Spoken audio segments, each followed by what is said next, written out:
You know, because I wanted to put him down to a better basically. Right. And was that exactly what you were saying? Are you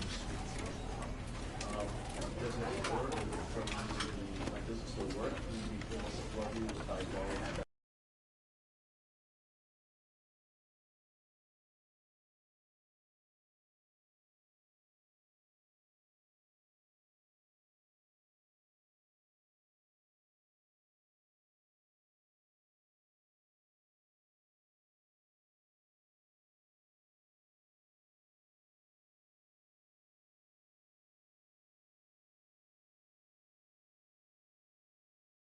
This is the story of a man named Stanley.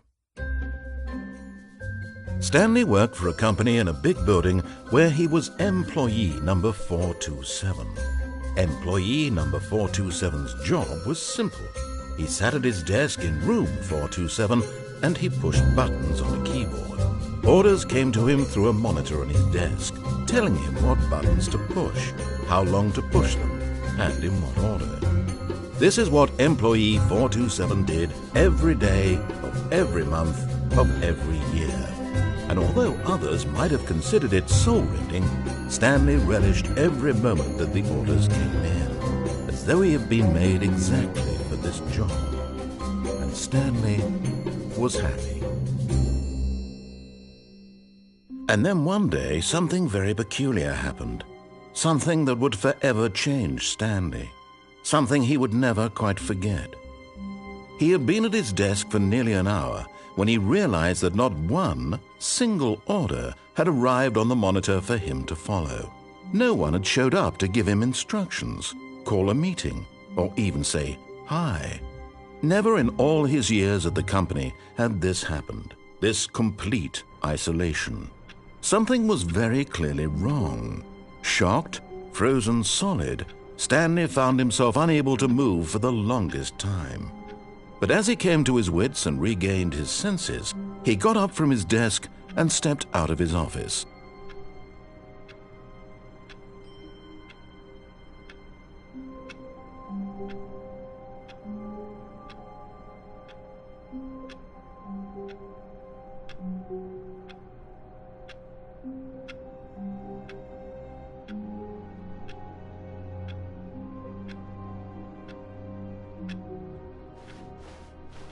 All of his co-workers were gone.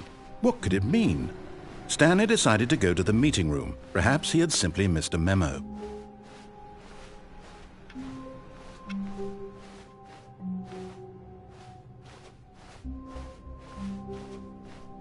When Stanley came to a set of two open, this was not the correct way to the meeting room, and Stanley knew it perfectly well.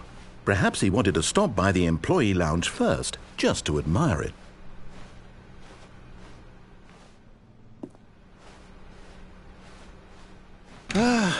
Yes, truly a room worth admiring. But eager to get back to business, Stanley took the first open door on his left.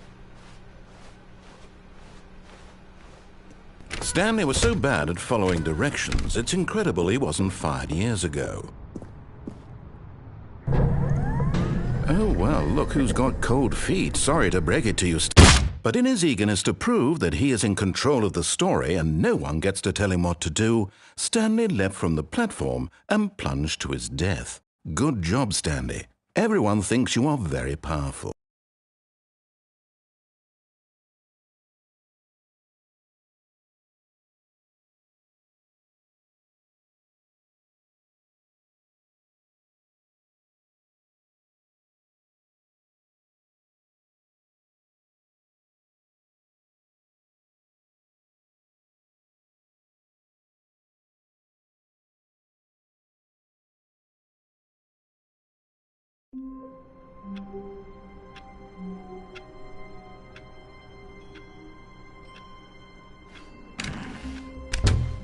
But Stanley simply couldn't handle the pressure.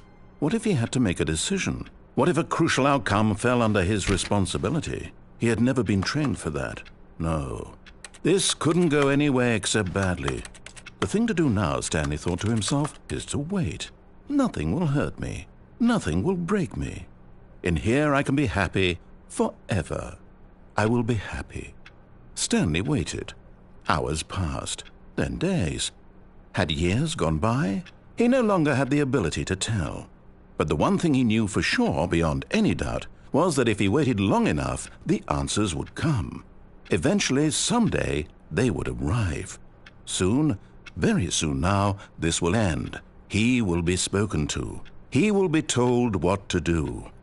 Now it's just a little bit closer. Now it's even closer. Here it comes.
All of his co-workers were gone.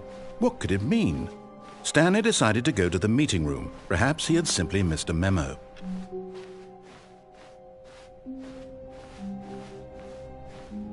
When Stanley came to a set of two open... This was not the correct way to the meeting room, and Stanley knew it perfectly well. Perhaps he wanted to stop by the employee lounge first, just to admire it. Wow. Yes, this room. But eager to get back to business, Stanley took the first open door on his left. Stanley was so bad at following directions, it's incredible he wasn't fired years ago.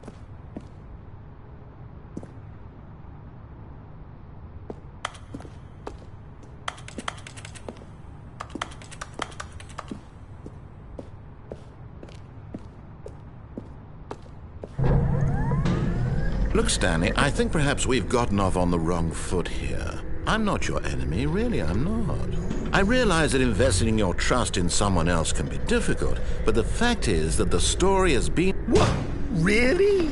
I was in the middle of something. Do you have zero consideration for others? Are you that convinced that I want something bad to happen to you? Why, I don't know how to convince you of this, but I really do want to help you, to show you something beautiful. Look, let me prove it. Let me prove that I'm on your side. Give me a chance. Now listen carefully, this is important. Stanley walked through the red door. Aha, perhaps you misunderstood. Stanley walked through the red door. I still don't think we're communicating properly. Stanley walked through... All right, fine, go ahead, Stanley. You want to know so badly what's out there? You want to find out what lies at the end of this road you've chosen? Well, don't let me stop you. You see? There's nothing here. I haven't even finished building this section of the map, because you were never supposed to be here in the first place. Broken rooms, exposed developer textures. Is this what you had wanted? Was it worth ruining the entire story I had written out specifically for you?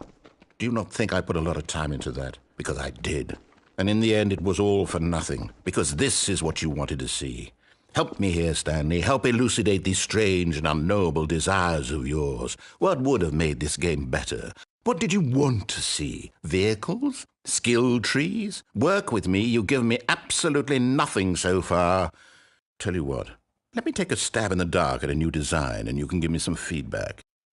There we go. A third option. This already feels leaps ahead of where we were before. Go ahead, Stanley. Take it for a spin. Okay, I'm going to stop you there. Now, tell me about your experience with this new version. Would you say that the game benefited from allowing you more choices? Feel free to be honest. I'm looking for some real critical feedback here.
Okay, so we're getting somewhere. Clearly there's something here that speaks to you. If I can be honest here, I really don't have any idea where I'm going with this. This whole third door thing was just a stab in the dark. But I guess you're into it, so let's keep this party train rolling. Here, based on the data from your previous playthrough, I've compiled a new version. And to be perfectly candid, I think I've knocked it out of the park with this one. Let's take a look.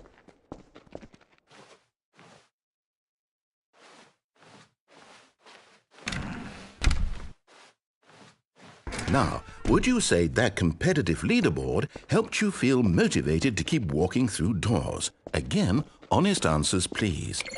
Hey, I nearly forgot. I've got a prototype of a new game I've been working on, and now would be a lovely opportunity to give it some playtesting. You wouldn't mind taking a look at it, would you? Perfect. Let me boot it up.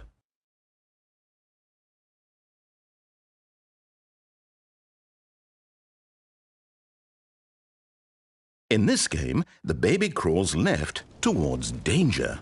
You click the button to move him back to the right, and if he reaches the fire, you fail. It's a very meaningful game, all about the desperation and tedium of endlessly confronting the demands of family life.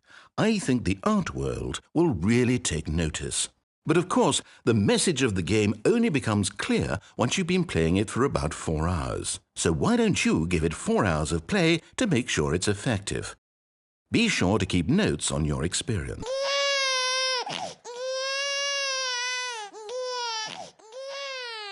You heartless bastard! Did you do it because you hate babies or purely to spite me? Because if it's the latter, well, I don't know what to do. I'm completely out of ideas. I can't think of a single thing that might improve the experience for me. I'm not even going to try. I'm out, I'm done. It's over. Thank you for playing. Your input was extremely valuable.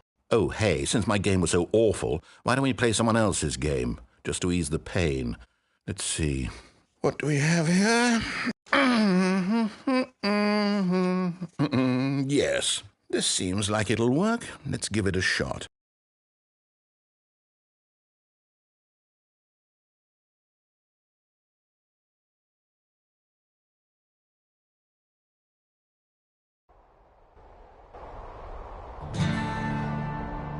Aha! Fascinating. What do you think this game is about, Stanley? What's our backstory? What is our motivation? Well, it seems obvious to me that you are meant to play as a creepy man spying on innocent civilians below you from up high in your creep tower, perhaps for some sort of twisted erotic purpose. Yes, that must be it. What a fascinating venture into the experience of total mental depravity. So far, I love everything about this game, Stanley. And it seems there's even more. Come, let's venture outward and see what else is out there.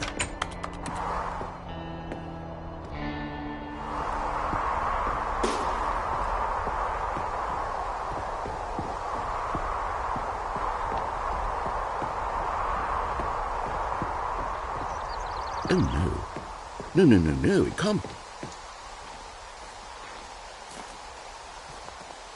It is. It's an open-world game. Good God, quickly, block it off. Oh, thank goodness, Stanley. What a close call. You nearly wandered off into that thing. That big, open, just wandering around. No right or wrong directions. No path to follow. You can just go in any... Oh, thank heavens we avoided it. We're out of the woods now, Stanley. Okay, I'm going to get us out of here. Let's find another game. Preferably something with walls. Something with nice, big, insurmountable... Okay, I think this will be just the thing.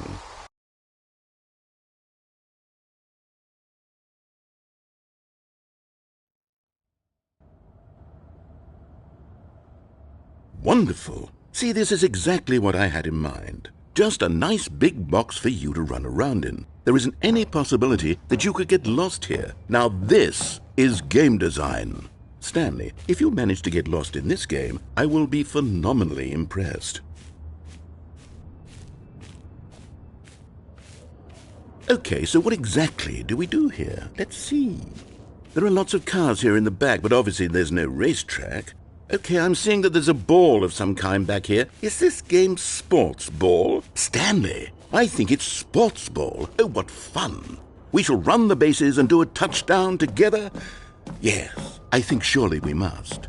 Okay, Stanley, here's the ball. Have fun.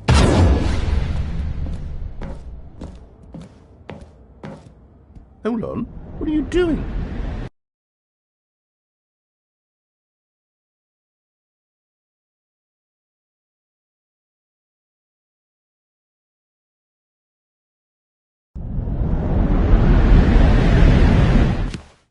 Stanley, don't do that. I can't follow you there. I can't help you.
I wonder what he found. If what he wanted was to be the leading man in his own story, well, perhaps he's gotten it, down in wherever he is right now. I wonder if he's happy with his choice, and if he's learned the heavy cost that comes with it. He'll understand soon what I was trying to tell him. He needs me. Someone who will wrap everything up at the end, to make sense out of the chaos and the fear and the confusion. That's who I am. That is what I mean to this world. Oh, yes. Yes, I'll be back. There's no other way. Once this ends, after it all comes to a close, then I'll be back. The end will be here soon. Very soon. I can wait.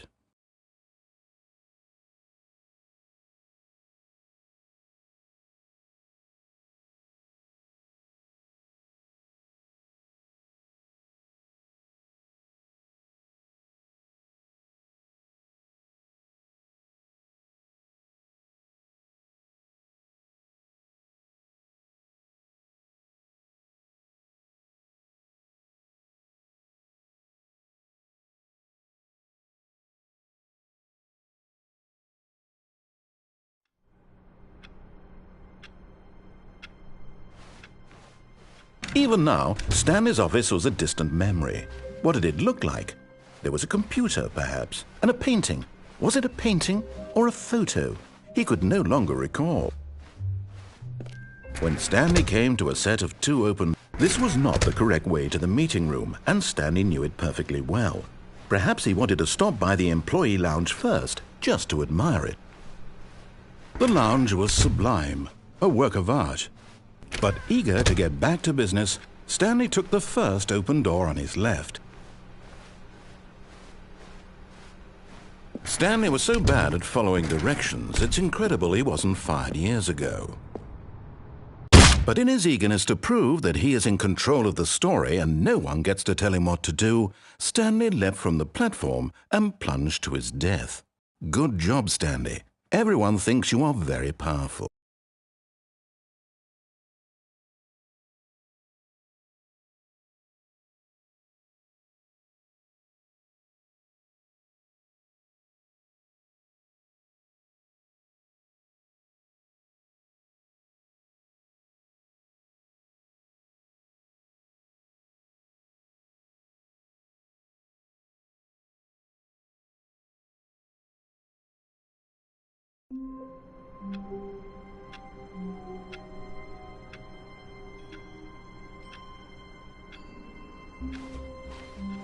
All of his co-workers were...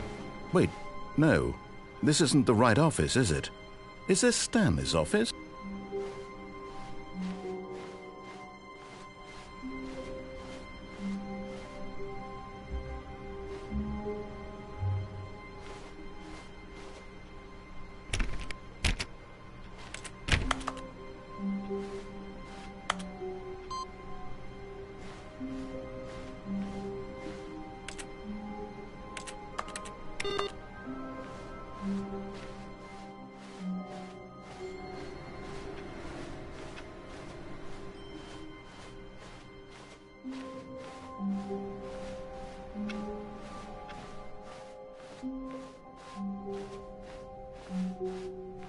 When Stanley came to a set of two open doors, this was not the correct way to the meeting room, and Stanley knew it perfectly well.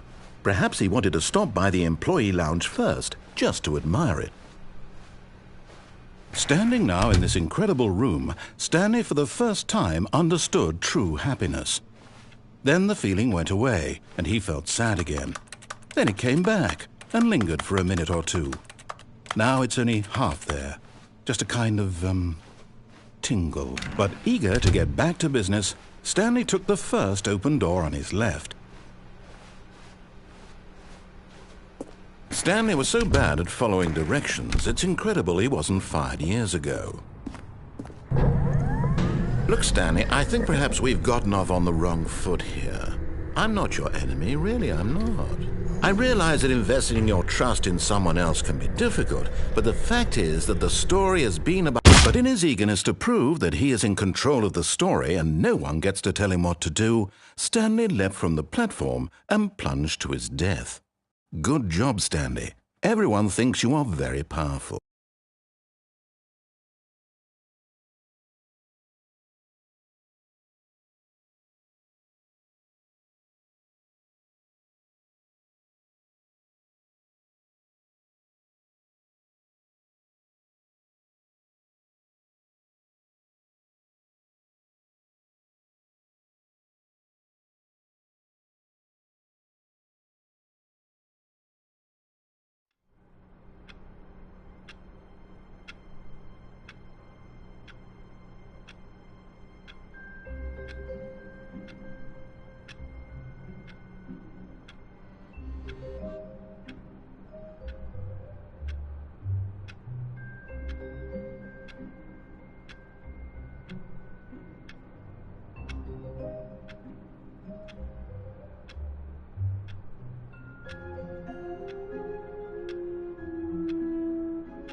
All of his co-workers were gone.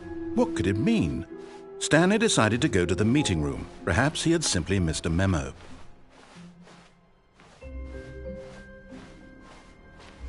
When Stanley came to a set of two open... This was not the correct way to the meeting room, and Stanley knew it perfectly well. Perhaps he wanted to stop by the employee lounge first, just to admire it.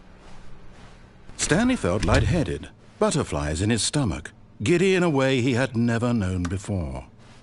Was it this room? A connection? But eager to get back to business, Stanley took the first open door on his left.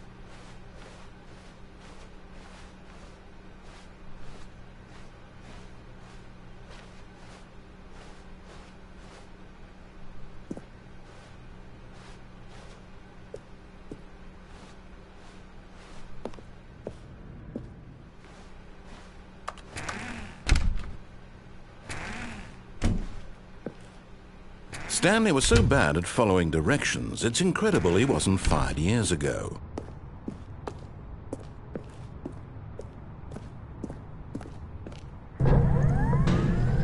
Look, Stanley, I think perhaps we've gotten off on the wrong foot here. I'm not your enemy, really, I'm not. I realize that investing your trust in someone else can be difficult, but the fact is that the story has been about nothing but... What?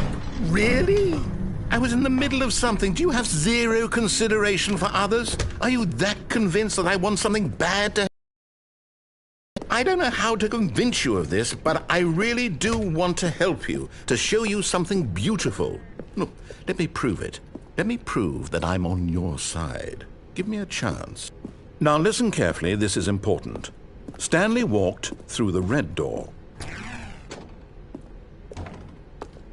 Oh, thank God you are willing to listen to me.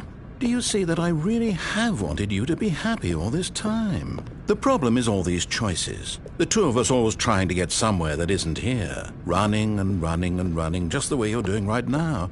Don't you see that it's killing us, Stanley? I want it to stop. We would both be so much happier if we just stopped. And I think I have a solution. Here, let me show you.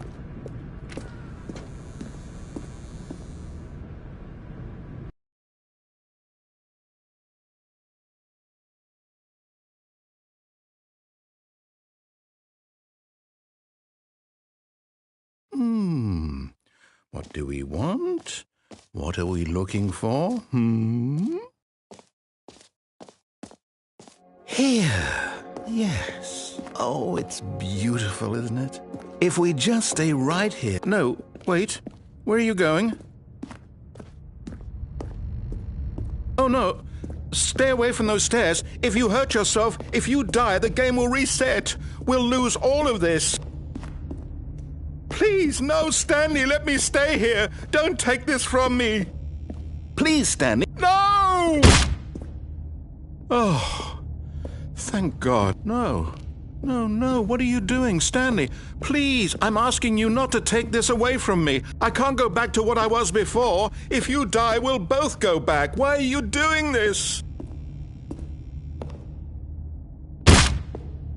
Stanley, let's go back to the other room. My God, is this really how much you dislike my game? That you'll throw yourself from this platform over and over to be rid of it? You are literally willing to kill yourself to keep me from being happy. Am I reading the situation correctly?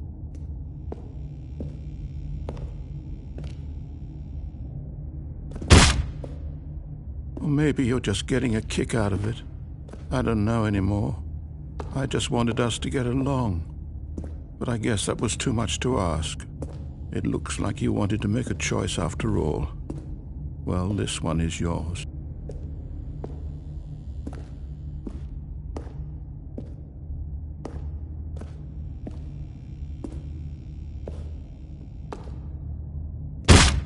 Is it over? It's going to restart, isn't it? I'm going back.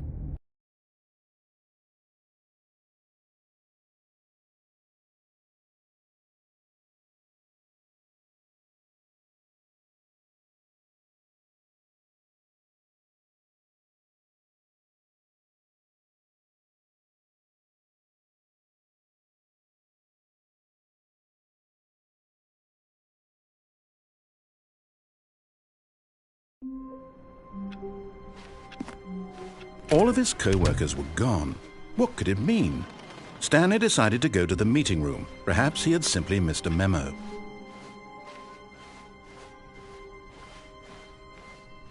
When Stanley came to a set of two open... This was not the correct way to the meeting room, and Stanley knew it perfectly well. Perhaps he wanted to stop by the employee lounge first, just to admire it. The lounge was grand, majestic, perhaps too, but eager to get back to business, Stanley took the first open door on his left. Stanley was so bad at following directions, it's incredible he wasn't fired years ago. Look, Stanley, I think perhaps we've gotten off on the wrong foot here. I'm not your enemy, really, I'm not. I realize that investing your trust in someone else can be difficult, but the fact is that the story has been about nothing but you all this time. There's someone you've been neglecting, Stanley. Someone you've forgotten about. Please, stop trying to make every decision by yourself. Now, I'm not asking for me, I'm asking for her.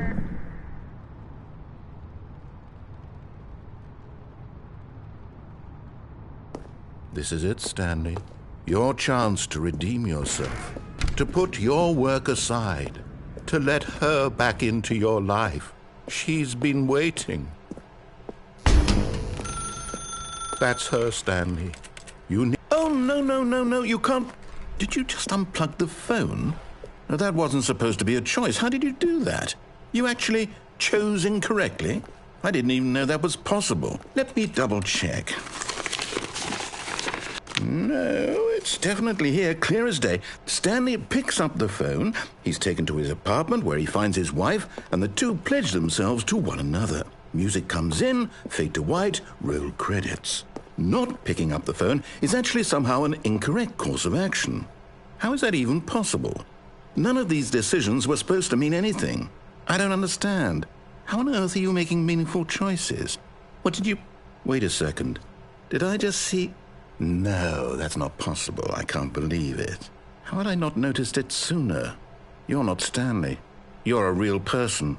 I can't believe I was so mistaken. This is why you've been able to make correct and incorrect choices. And to think I've been letting you run around in this game for so long. If you'd made any more wrong choices, you might have negated it entirely. It's as though you completely ignored even the most basic safety protocol for real-world decision-making. Or did you not grasp the severity of the situation? Well, I won't have that kind of risk on my watch.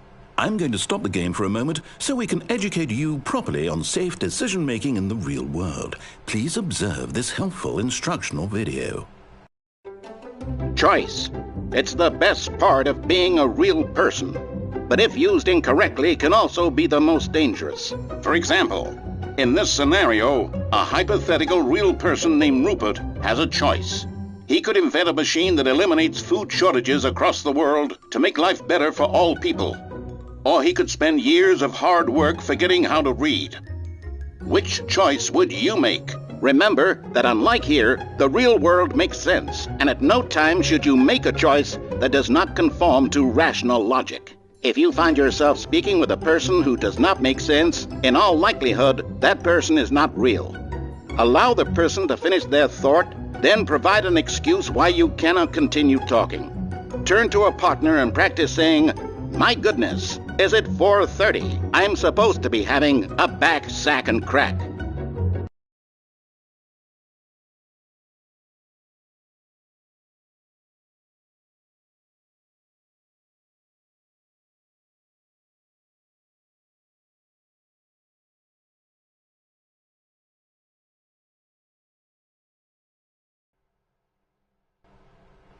Excellent. Making choices on a regular basis is the best part to a healthy decision-making process. Most medical professionals recommend making at least 8 choices per day. Do you make more than 8? Less? And finally, if you begin to wonder if your choices are actually meaningful and whether you'll ever make a significant contribution to the world, just remember that in the vast infiniteness of space, your thoughts and problems are materially insignificant, and the feeling should subside. At this time, your instructor will guide you in an exercise to test and reinforce the material covered in this video. Welcome back. You may have noticed that this room has begun to deteriorate as a result of narrative contradiction. But not to worry. Now that you're properly informed on good decision-making, we're going to revisit a choice you made just a few minutes ago and see what the correct thing to do would have been. This way, please.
Now that we know your choices are meaningful, we can't have you jumping off the platform and dying.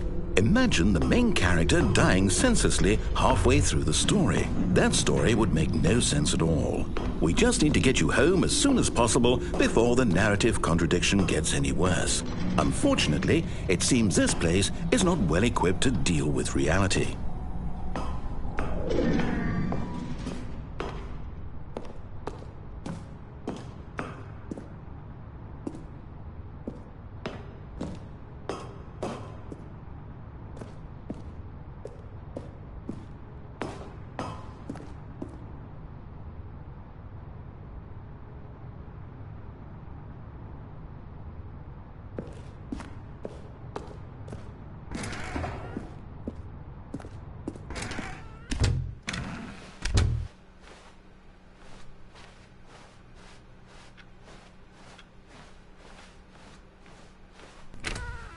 Almost there. You'll take the door on the left, back to the correct ending, the story will have resolution once again, and you'll be home free in the real world. Now remember, all you need to do is behave exactly as Stanley would. That means choosing responsibly and always putting the story first. I'm quite sure you'll be up to the task. Just follow my lead and you'll be fine. All right. When Stanley came to a set of 2 open doors, he entered the door on his left. No! Why did you do that? Quickly, hurry back in the other direction. Perhaps we're not too late.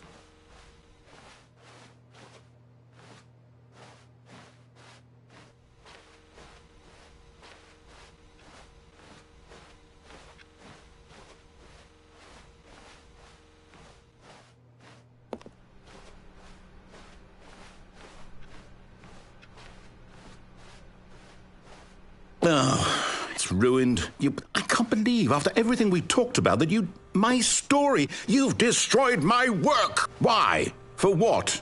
What did you get out of that? What did you think was so special about seeing the game undone, left here like so much garbage? It's worthless now. And what am I supposed to do? Even if there were a way to continue, would it be worth it? To know that my story is now incorrect? How can I go back to that? I can't erase that knowledge. I'll have to live with it forever. Reliving its impossibility forever. I couldn't live that way. Is it better to shut the game down entirely? To willingly destroy all of my work? I don't know. What's the answer? What do I do? What do I do? What do I... No, I have to. I have to shut the game down. I have to. I have to.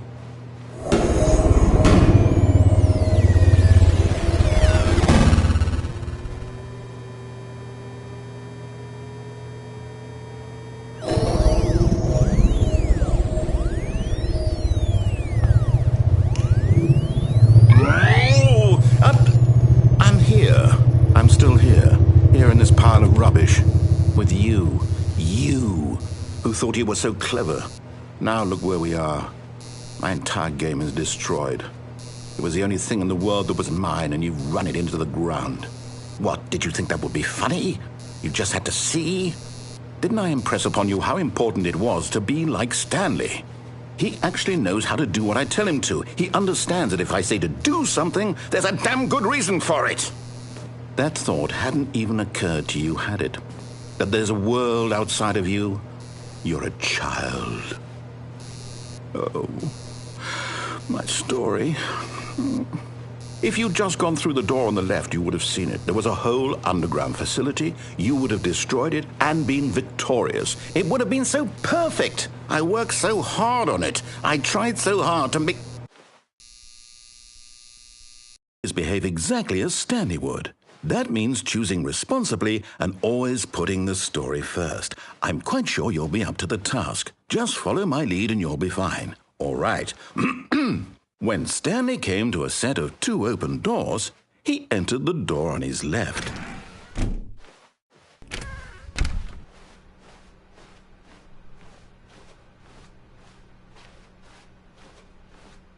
Yet there was not a single person here either. Feeling a wave of disbelief, Stanley decided to go up to his boss's office, hoping he might find an answer there. Coming to a staircase, Stanley walked upstairs to his boss's office.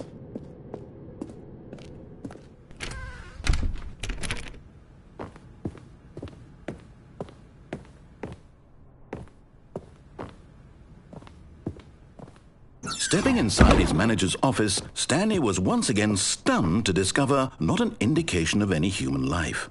Shocked, unraveled, Stanley wondered in disbelief who orchestrated this, until he saw the door with a voice receiver next to it. Surely behind this door lay all the answers to his questions. And beyond all probability, he knew the passcode. He had seen it on his boss's computer just last week. Nightshark 115.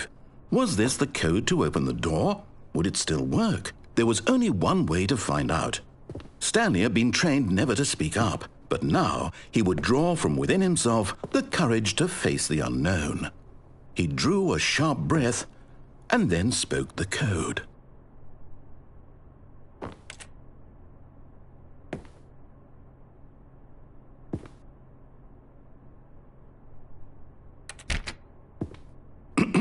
Stanley spoke the code. Nightshark 115. He spoke it into the receiver, right there on the wall.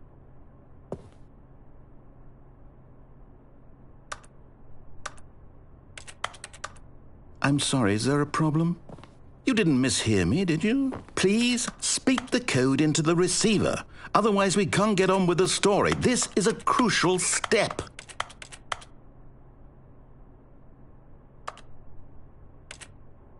Okay, fine, you're not going to do it, but you know what?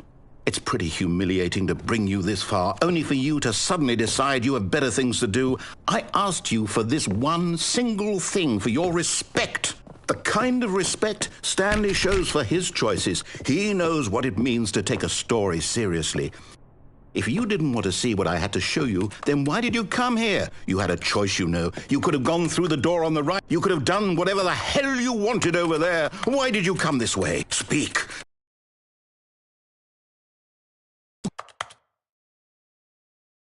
When Stanley came to a set of 2 open doors, he entered the door on his left.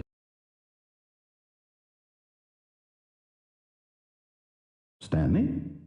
Hello? Are you... Is everything okay? Stanley, please. I need you to make a choice. I need you to walk through the door. Are you listening to me? Can you hear me? Is everything all right? Stanley, this is important. The story needs you. It needs you to make a decision. It cannot exist without you. Do you understand me? Whatever choice you make is just fine. They're both correct. You cannot be wrong here. We can work together. I'll accept whatever you do. I simply need you to take that step forward, please.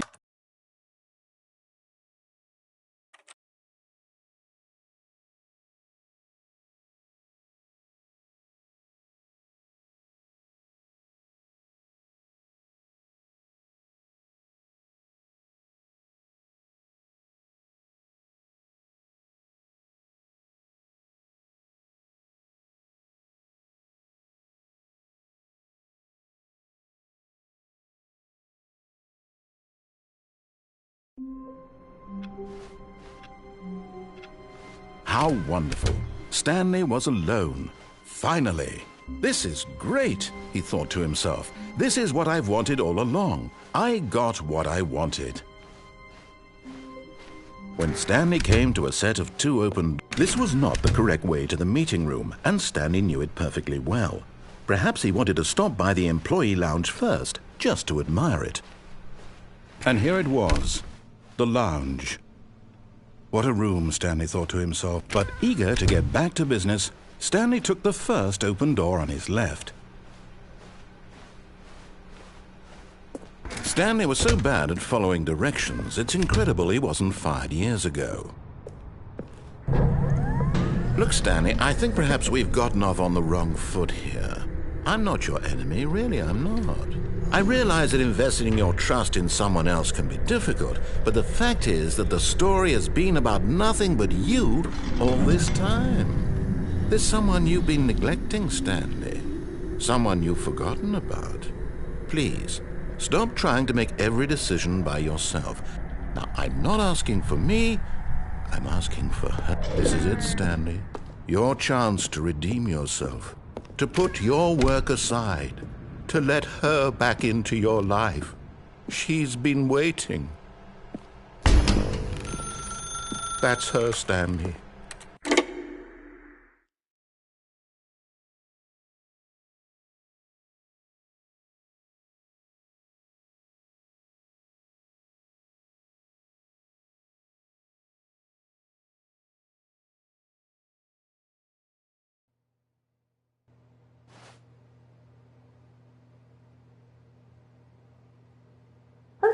that you? Hold on, sweetie. Sorry to keep you waiting. I'm just pulling the bread out of the oven. All right. Okay, there we go. All right, now, I want you to come in and tell me all about your day. Gotcha! Oh, come on. Did you actually think you had a loving wife who'd want to commit their life to you? I'm trying to make a point here, Stanley. I'm trying to get you to see something. Come inside. Let me show you what's really going on here. Sorry, but you're in my story now.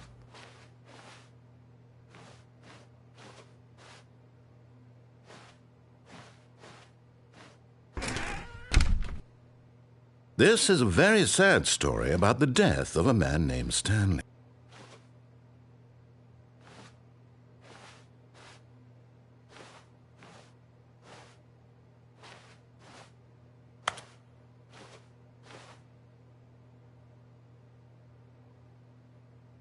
Stanley is quite a boring fellow. He has a job that demands nothing of him, and every button that he pushes is a reminder of the inconsequential nature of his existence. Look at him there, pushing buttons, doing exactly what he's told to do.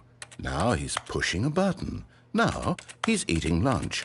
Now he's going home. Now he's coming back to work. One might even feel sorry for him, except that he's chosen this life.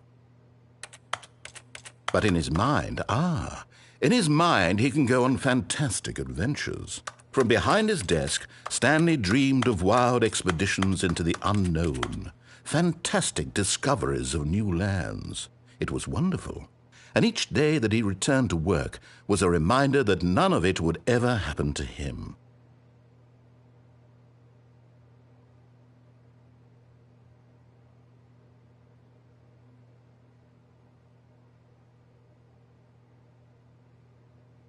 And so he began to fantasize about his own job.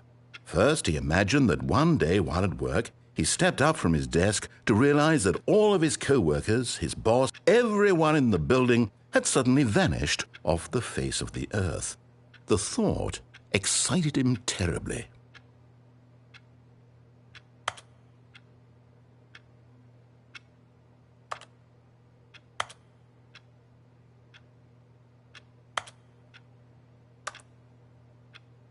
So he went further.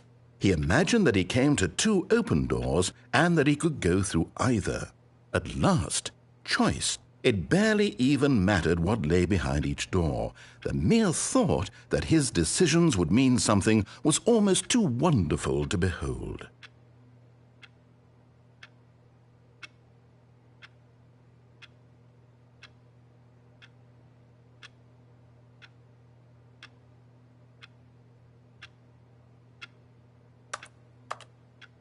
As he wandered through this fantasy world, he began to fill it with many possible paths and destinations. Down one path lay an enormous round room with monitors and mind controls.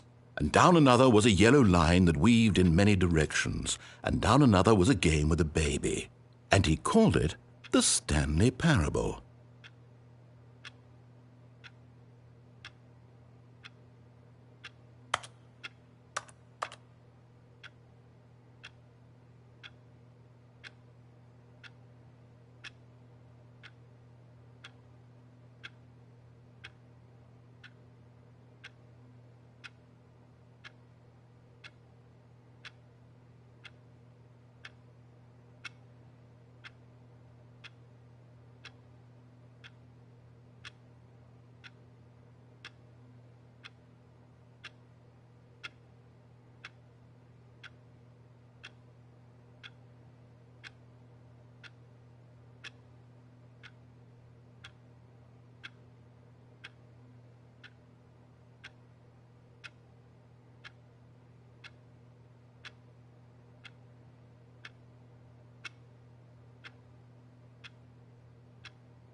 It was such a wonderful fantasy, and so in his head he relived it again, and then again, and again, over and over, wishing beyond hope that it would never end, that he might always feel this free. Surely there's an answer down some new path, mustn't there be? Perhaps if he played just one more time.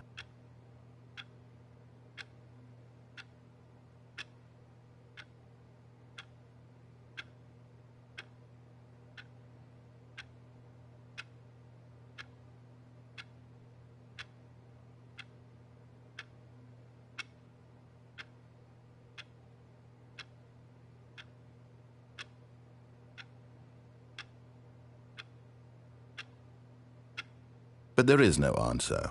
How could there possibly be? In reality, all he's doing is pushing the same buttons he always has. Nothing has changed. The longer he spends here, the more invested he gets, the more he forgets which life is the real one.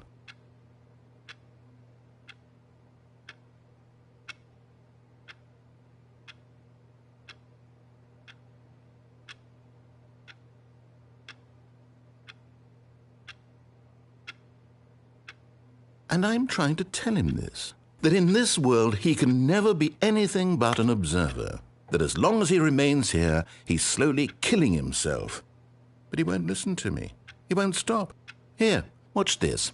Stanley, the next time the screen asks you to push a button, do not do it.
You see? Can he just not hear me? How can I tell him in a way that he'll understand that every second he remains here, he's electing to kill himself? How can I get him to see what I see? How can I make him look at himself? I suppose I can't, not in the way I want him to. But I don't make the rules. I simply play to my intended purpose, the same as Stanley. We're not so different, I suppose. I'll try once more to convey all this to him. I'm compelled to. I must. Perhaps, well, maybe this time he'll see. Maybe this time. And I tried again, and Stanley pushed a button. And I tried again, and Stanley pushed a button. And I tried.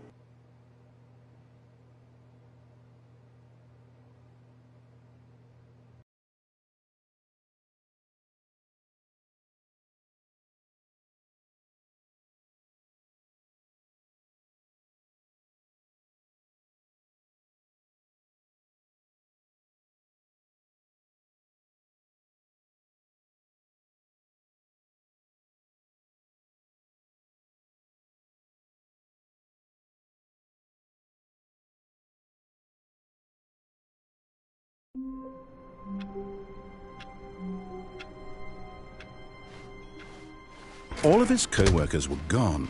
What could it mean? Stanley decided to go to the meeting room. Perhaps he had simply missed a memo.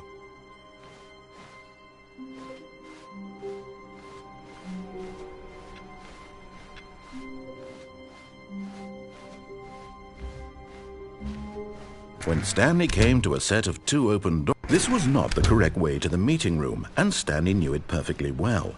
Perhaps he wanted to stop by the employee lounge first, just to admire it. It was okay. But eager to get back to business, Stanley took the first open door on his left. And so he detoured through the maintenance section, walked straight ahead to the opposite door, and got back on track.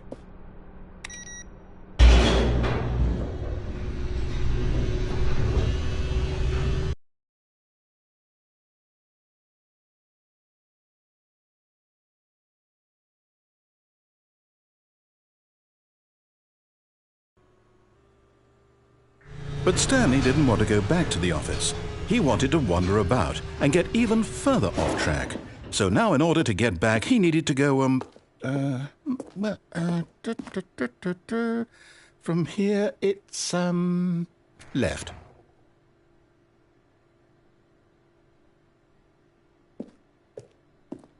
Oh, no, it's to the right, my mistake. No. That it was to the right. What was I thinking? It's clearly... Oh dear, would you hold on for a minute, please? Now, let's see. We went down right, left, down, left, right. Yep, okay, yes. I've got it now. This story is absolutely, definitely this way.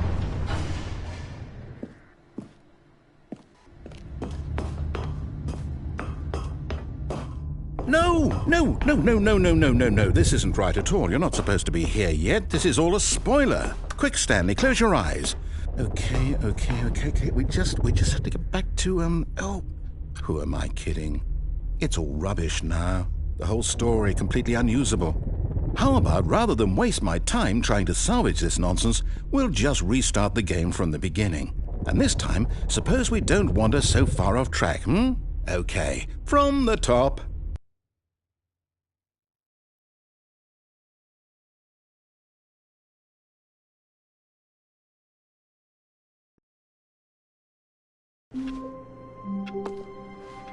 All of his co-workers were gone. What could it mean? Stanley decided to go to the meeting room. Perhaps he had simply missed a memo.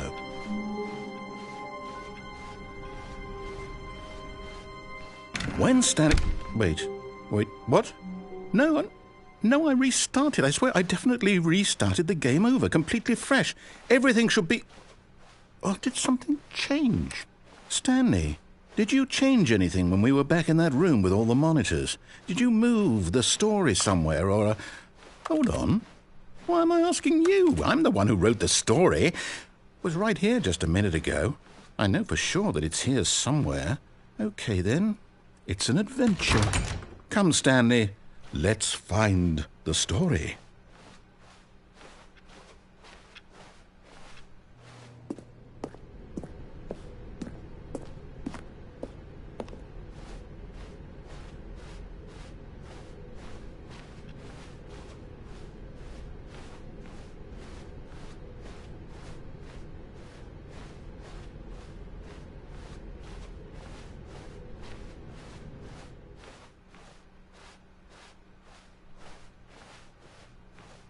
I'll say it, this is the worst adventure I've ever been on. I can promise you there definitely was a story here before. Do we need to restart the game again? Well, I find it unlikely that we'll ever progress by starting over and over again, but it's got to be better than this. Okay, let's give it a shot, why not?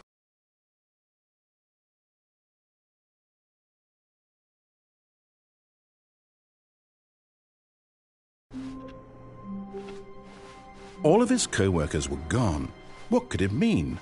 Stanley decided to go to the meeting room. Perhaps he had simply missed a memo.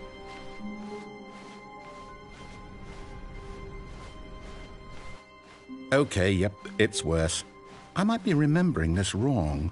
It's possible the story is back where we just came from. Why don't we go back the other direction and see if we missed anything?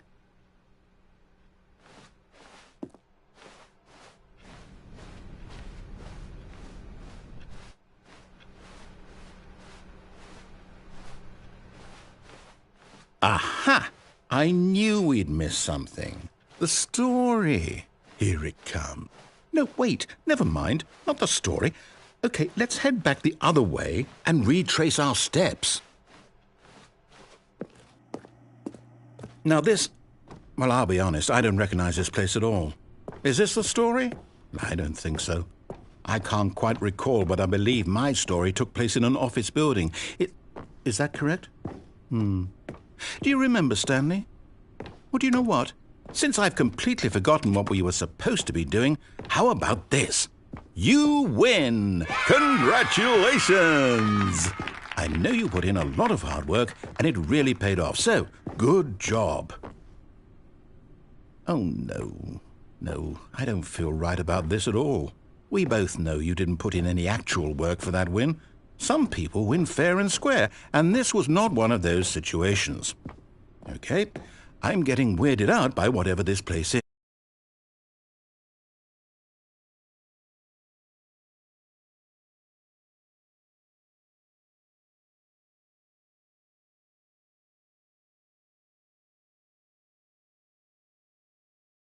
This time, I have to...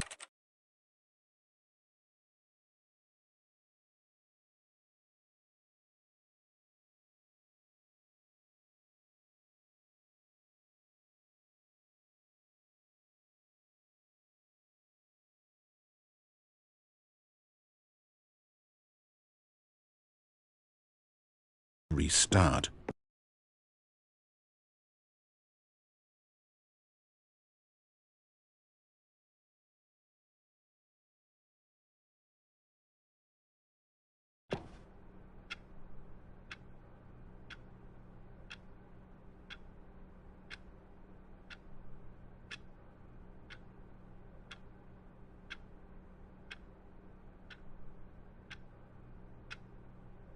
All right, I've got a solution. This time, to make sure we don't get lost, I've employed the help of the Stanley Parable Adventure Line. Just follow the line. How simple is that? You see, the line knows where the story is. It's over in this direction. Onward, Stanley, to destiny. Though, here's a thought. Wouldn't wherever we end up be our destination, even if there's no story there? Or to put it another way, is the story of no destination still a story? Simply by the act of moving forward, are we implying a journey such that a destination is inevitably conjured into being via the very manifestation of the nature of life itself? Whoa. Hang on. That got a bit weird back there. Well, I'd like to apologize. Not sure where I was going with all that. You know what? I think what we need right now is a bit of music to lighten the mood.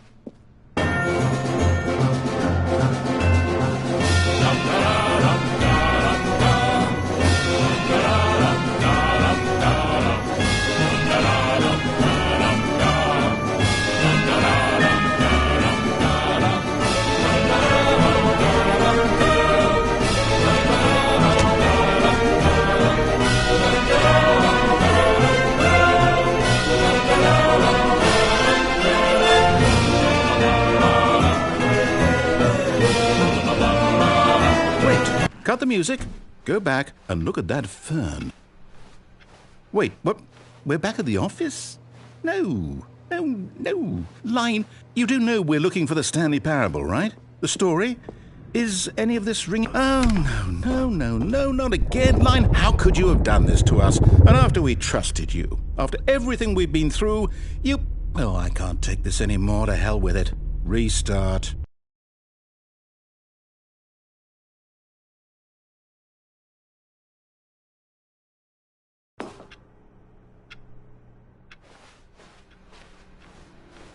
You know what, Stanley? I say forget the adventure line. What's it ever done for us? We're intelligent people, right? Why can't we make up our own story? Something exciting, daring, mysterious. Ooh, this all sounds perfectly doable. Why don't we simply start wandering in, well, I don't know. How about this direction?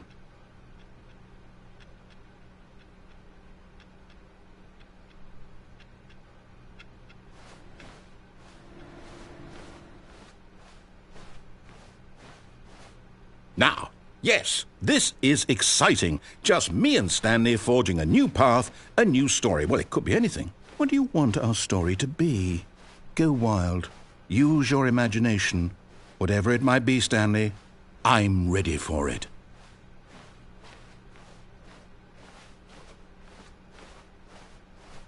Oh, no, not you again. Stanley, I'd also like to veto the line from having any role in our awesome new story. No lines or monitor rooms. Just don't acknowledge it, and we should be fine.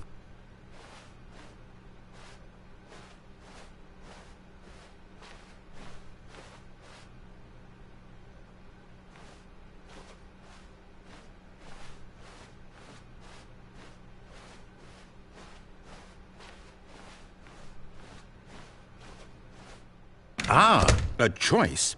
We get to make a decision. From here, the story is in our control. How important we mustn't squander the opportunity. In fact, I believe I need a minute to think here. Just walk in circles for a minute. Okay, so I know that each door has to lead somewhere, which means that somewhere at the place where we're trying to go, there must be a reverse door that leads here. And that in turn means that our destination corresponds with the counter-inverted reverse door's origin. So starting from the right, let us ask, will taking the right door lead us to where we're going? And since the answer is clearly yes, then by all accounts, the door on the right is the correct one. Another victory for logic. Come, Stanley, our destiny awaits. Oh, hold up, what's this? The confusion ending. You're telling me that's what this is? It's all one giant ending? And we're supposed to restart the game, what, eight times? That's really how all this goes? It's all determined? So now, according to the schedule, I restart again. Then what? Am I just supposed to forget? Well, what if I don't want to forget? My mind goes blank simply because it's written here on this thing, wall. Well, who consulted me? Why don't I get to decide? Why don't I get a say in all of this? Is it really? No, it can't be. I don't want it to be. I don't want the game to keep restarting. I don't want to forget what's going on. I don't want to be trapped like this. I won't restart the game. I won't do it. I won't do it. I won't do it. And the timer stopped? Does that mean, did we do it? Did we break the cycle? The, whatever it is that made this schedule? How would we even know? Will someone come for us? Will something happen? So, okay. I guess now we just wait, you know. I suppose in some way that this is a kind of story, wouldn't you agree?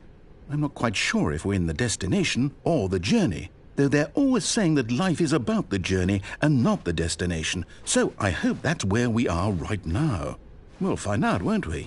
Eventually. Well, in the meantime...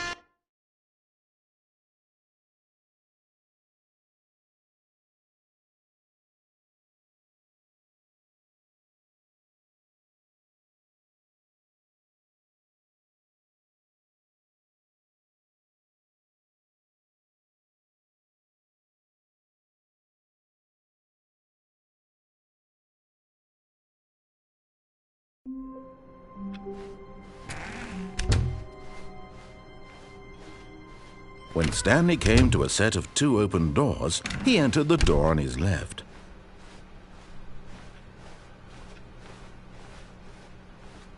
Yet there was not a single person here either. Feeling a wave of disbelief, Stanley decided to go up to his boss's office.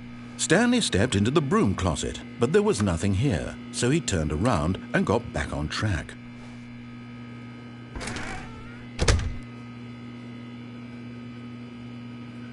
There was nothing here. No choice to make, no path to follow, just an empty broom closet. No reason to... Coming to a staircase, Stanley walked upstairs to his boss's office.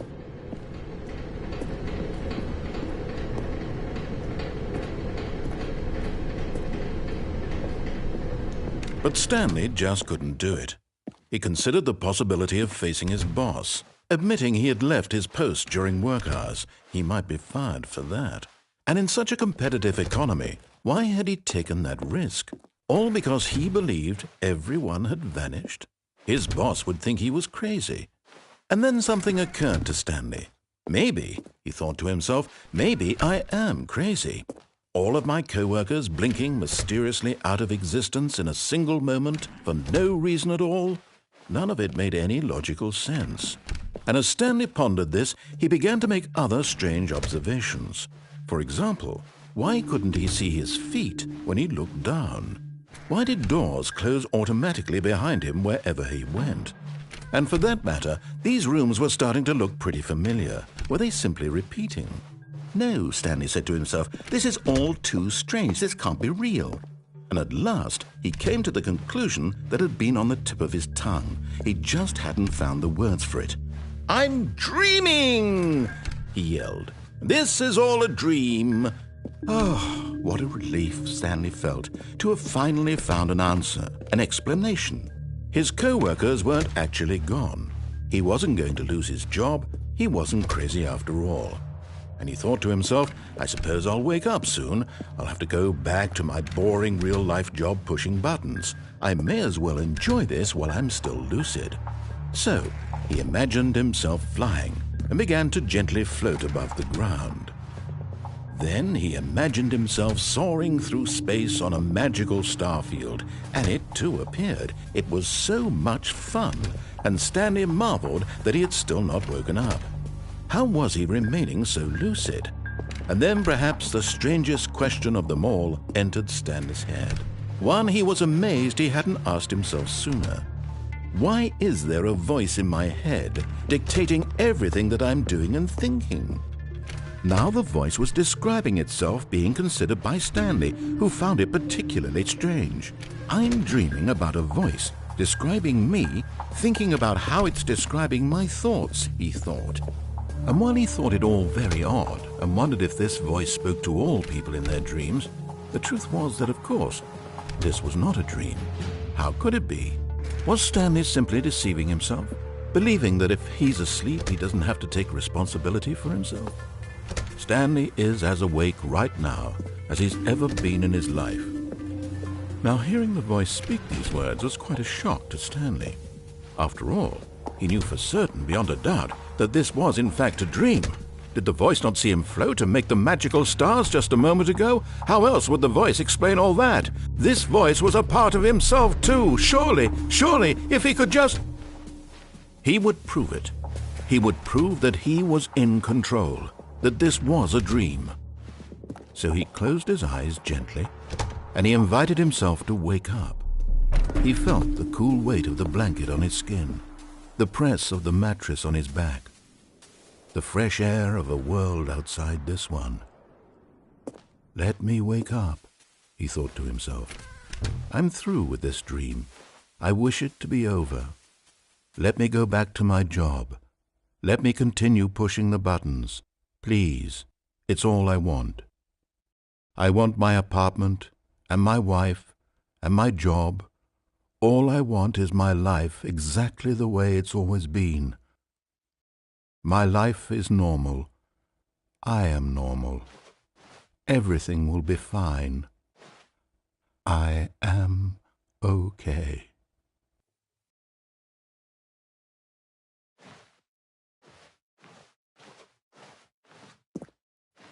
Stanley began screaming.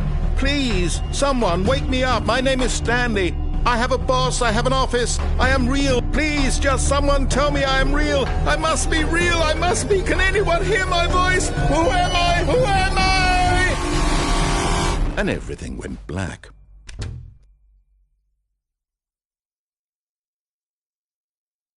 This is the story of a woman named Mariella. Mariella woke up on a day like any other.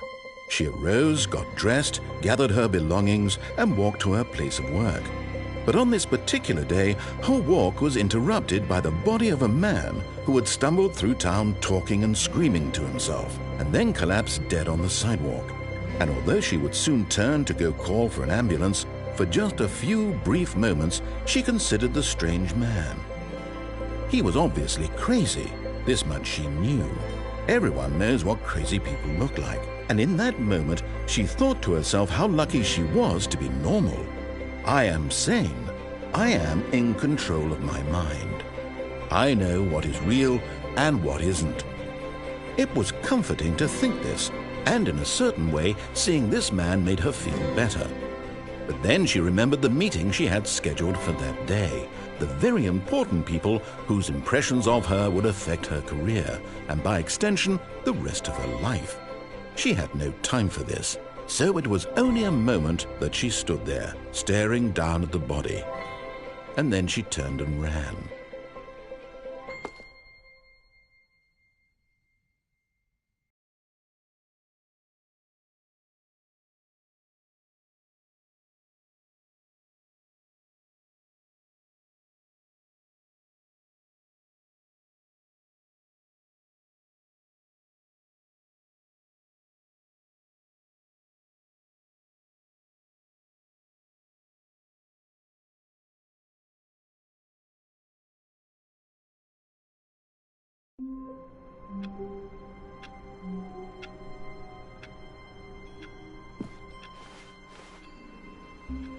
How long was I sitting there? Stanley wondered to himself. Minutes? Days? Centuries? Did something crucial happen while my senses were turned?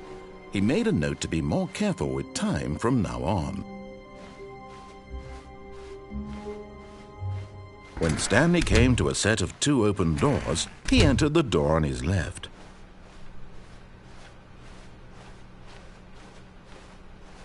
Yet there was not a single person here either.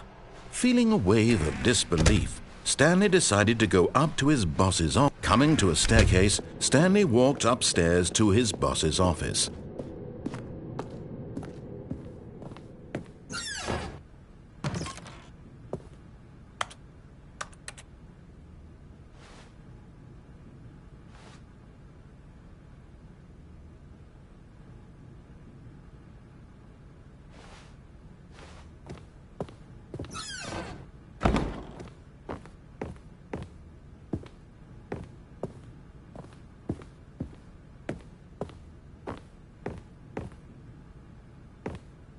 Stepping into his manager's office, Stanley was once again stunned to discover not an indication of any human life.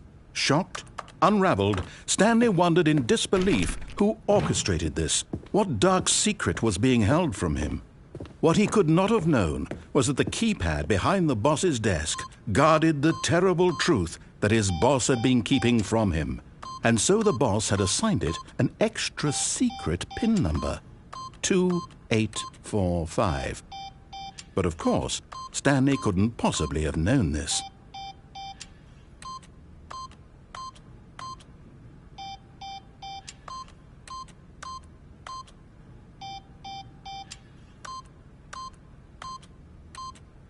Stanley just sat around twiddling his thumbs. Trying to input anything on the device was useless, since he could never possibly know that the combination was 2845.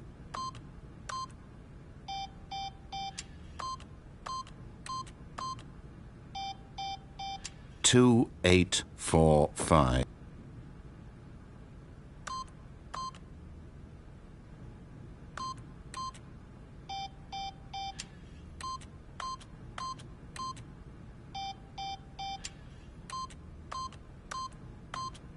Forgot, but it turns out that the panel's emergency override kicked in, and the door just opened all by itself. And Stanley got the hell along with the story. Well, whoop-de-doo.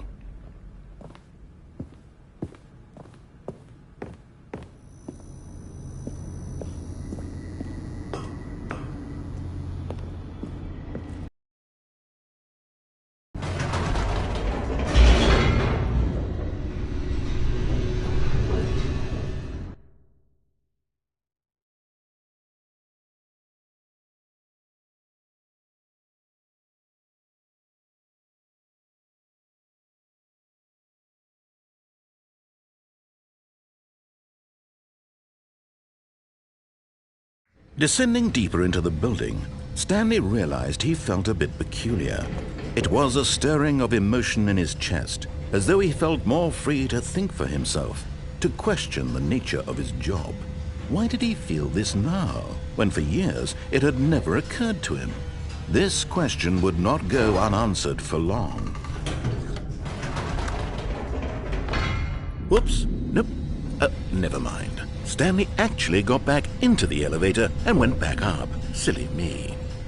Why did Stanley do that when he knew that it would just lead back to his boss's office? Well, that's a great question. I just can't wait to find out.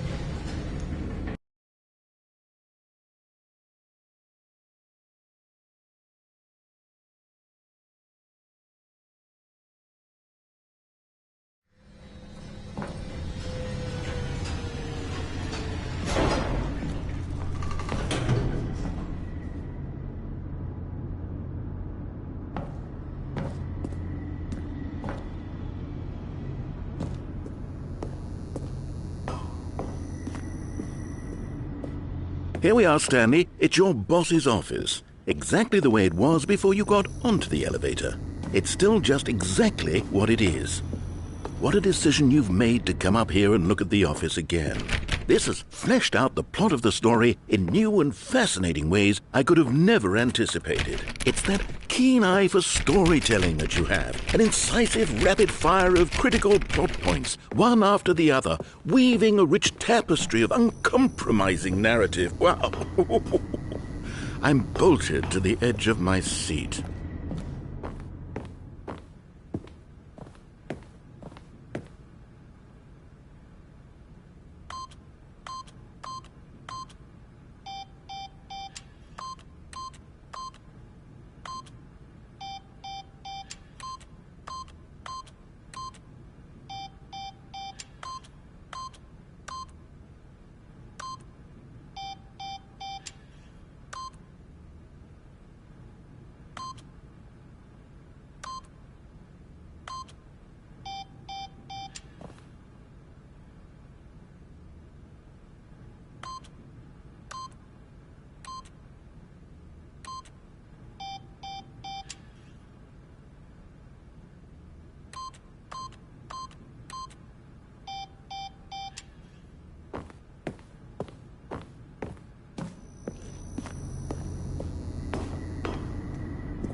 Incredible.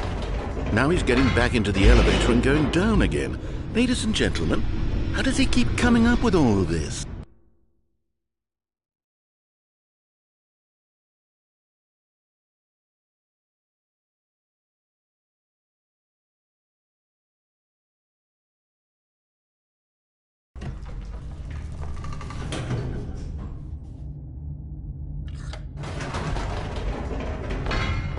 Did you think we were going to go forward down a spooky corridor? No.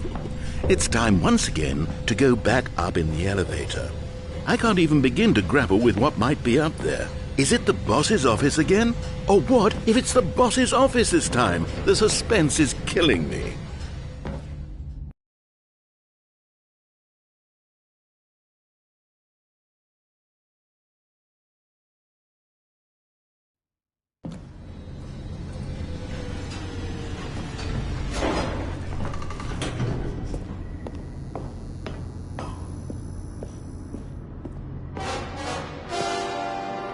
Oh my God, it's the boss's office.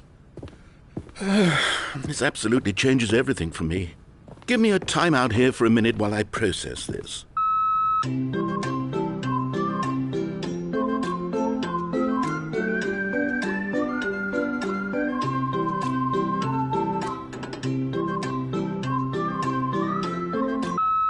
Okay, I'm ready. I'm prepared to embrace this stunning revelation and to move forward with... No! No, wait! No! I need more time to process.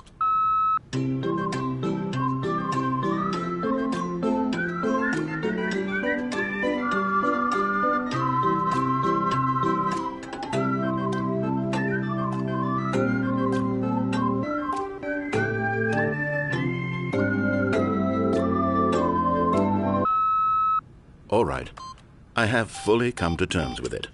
I have made space in my worldview for this astonishing new reality. As before, I turn to your expert eye for gripping narrative, Master Stanley.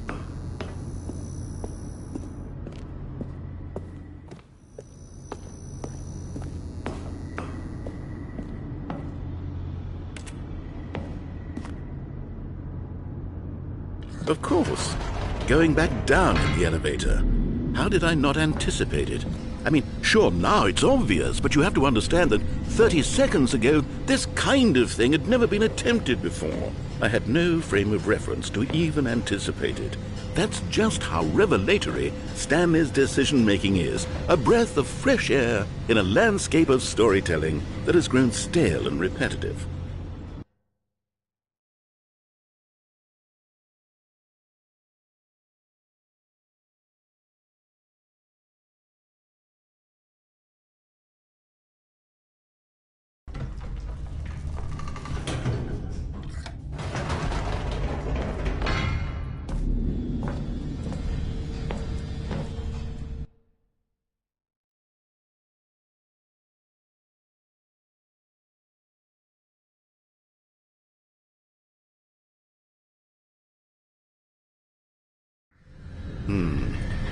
You know what?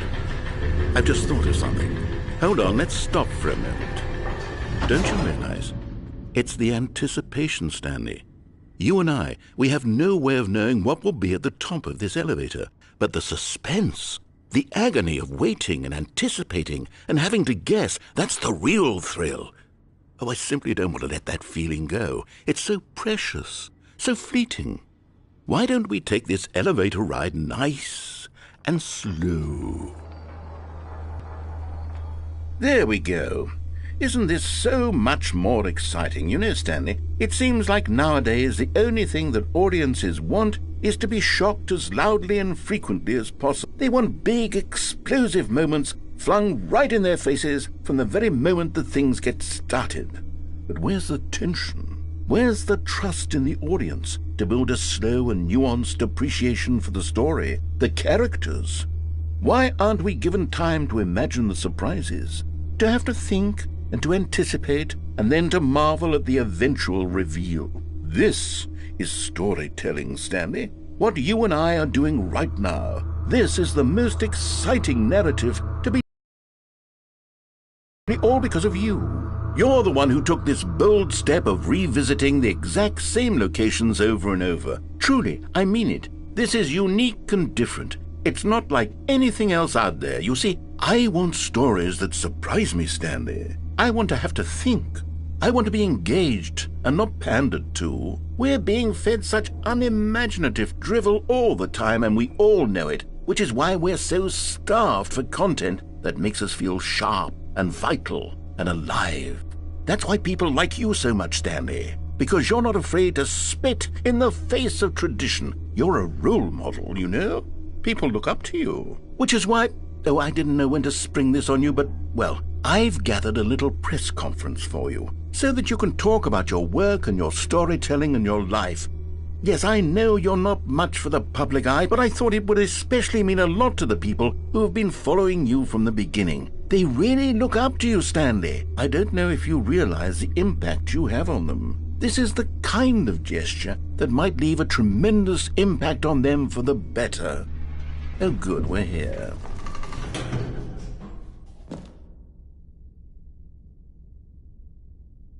Okay, the room where we're holding the press conference should be just around the corner here somewhere.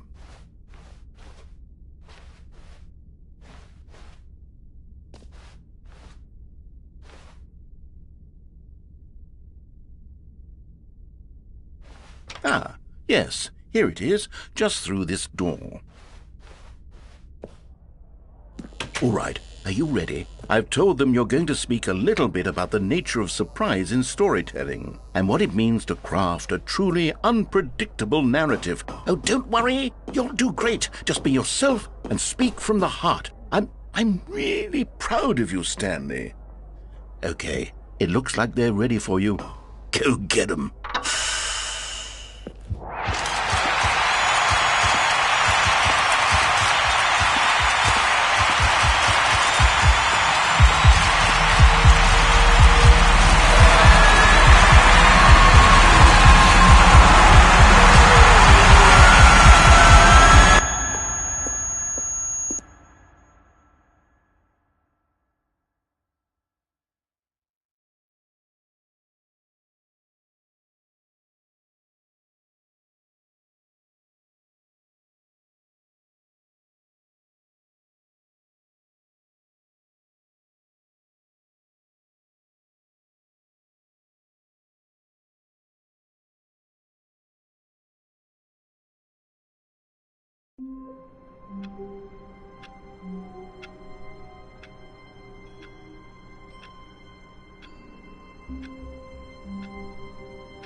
All of his co-workers were gone.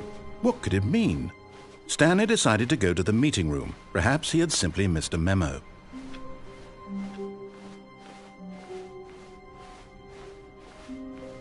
When Stanley came to a set of 2 open doors, he entered the door on his left.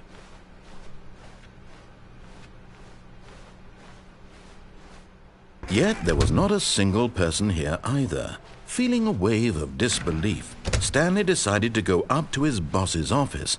Coming to a staircase, Stanley walked upstairs to his boss's office.